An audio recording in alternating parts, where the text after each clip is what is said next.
saying that I lost my notes for the talk that I wanted to give. So they are on 2 yellow lined sheets of paper, so if you see them around, you can give them back to me at any time. I'd be happy to get them back.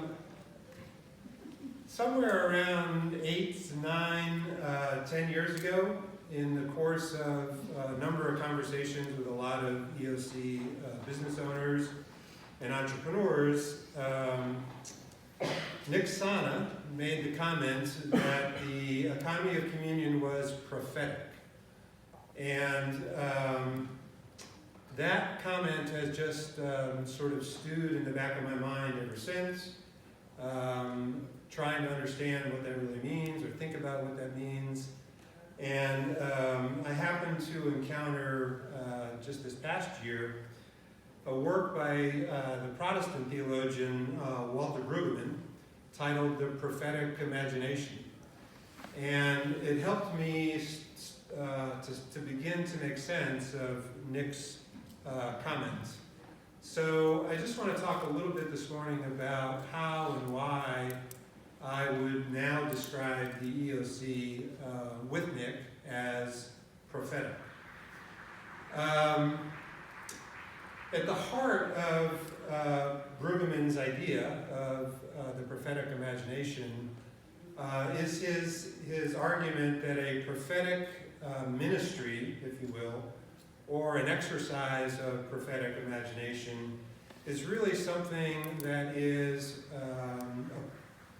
counter to the dominant culture, the dominant ideas in a particular society.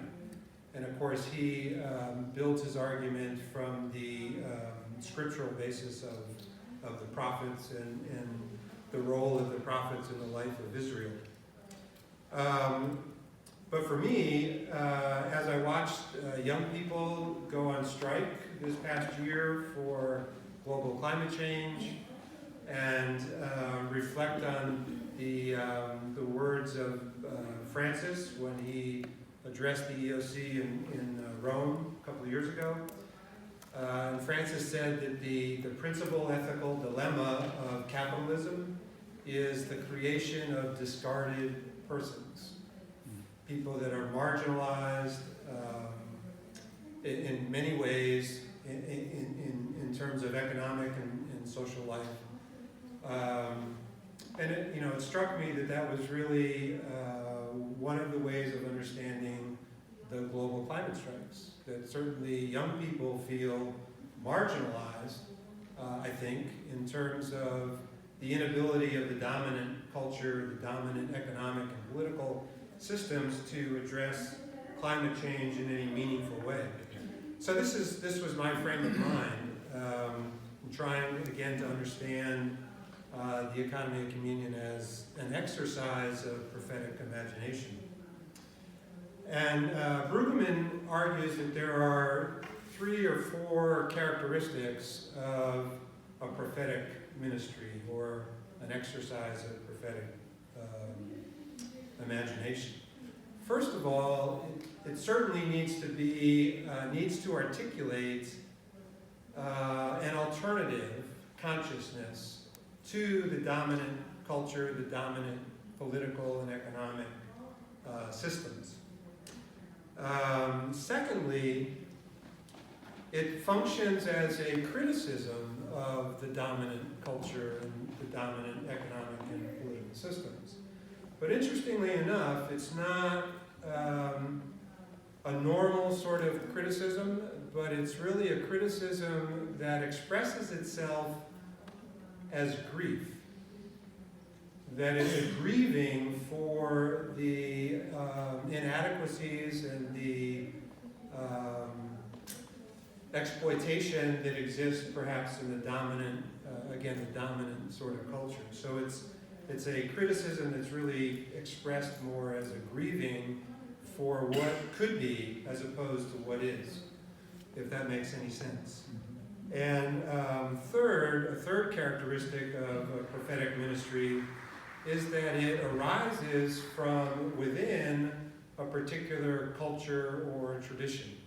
It's not something, it's organic. It's not something that is imposed in any way from an external agent or an external circumstance.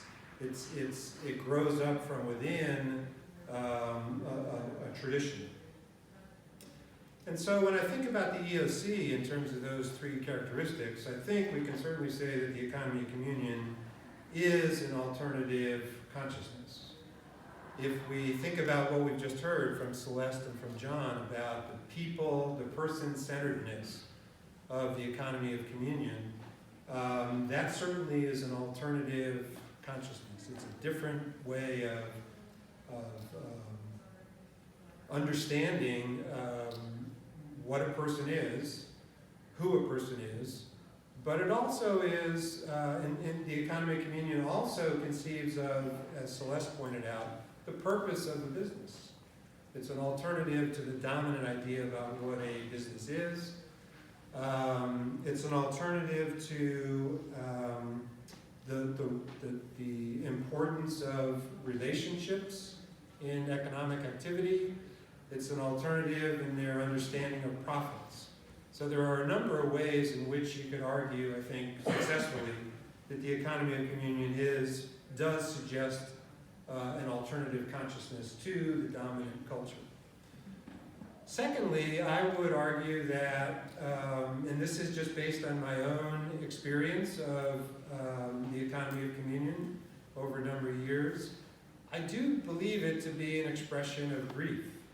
I think that it is really, there's certainly a joy associated with it, but I also think that there is a grieving for what could be, as opposed to what is. And I think there's a sensitivity to that I find that permeates the economy of communion, at least in every way, shape, or form that I have encountered it.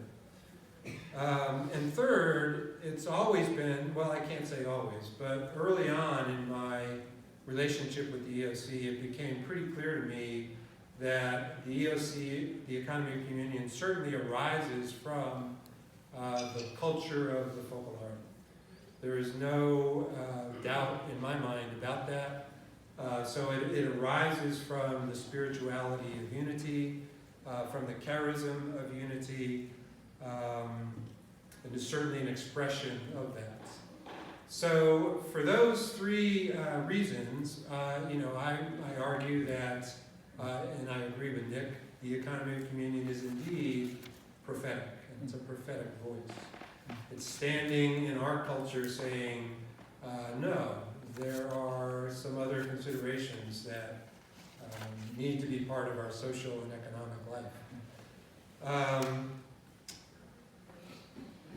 I guess it's fair to say also, though, that Brueggemann argues that there's a fourth characteristic of prophetic ministries, exercises of prophetic imagination, and that is that they also must energize people to action.